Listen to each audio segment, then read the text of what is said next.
Vous êtes de plus en plus nombreux à nous suivre et à participer à l'évolution de la chaîne Afrique N24, et sincèrement nous tenions à vous en remercier.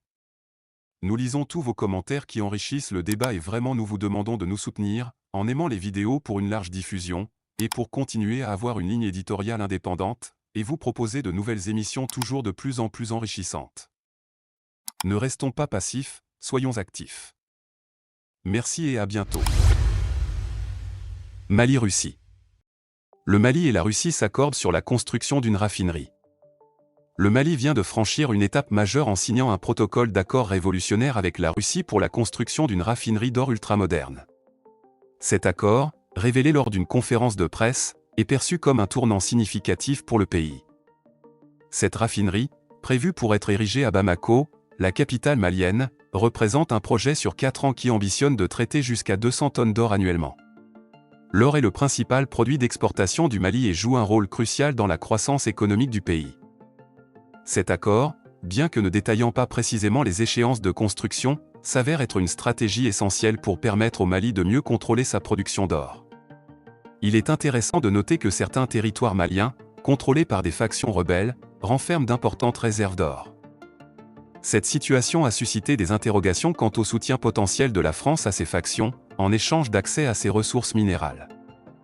Traditionnellement, les exploitations de ressources en Afrique ont souvent été orientées vers des accords qui avantageaient les entreprises étrangères sans garantir un réel bénéfice pour les populations locales. Cependant, le Mali semble opter pour une approche différente en cherchant à reprendre le contrôle de son potentiel minier et à tirer profit de ses ressources pour le développement local. Ce choix stratégique démontre la volonté du Mali de ne pas se limiter à un simple producteur de matières premières.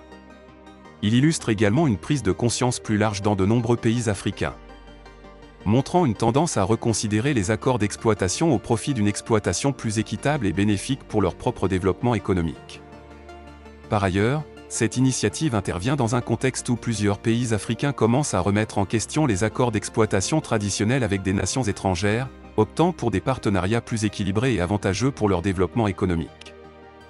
En somme, le Mali semble tracer une voie nouvelle en matière de gestion de ses ressources naturelles. Cette décision pourrait potentiellement remodeler les relations entre l'Afrique et les puissances étrangères, offrant une opportunité de développement économique plus durable et équitable pour le continent. Likez la vidéo si ce n'est pas déjà fait. Laissez aussi votre point de vue en commentaire. Abonnez-vous et cliquez aussi sur la petite cloche de notification pour ne rien rater de nos prochaines vidéos. N'oubliez pas de partager aussi la vidéo et de la liker.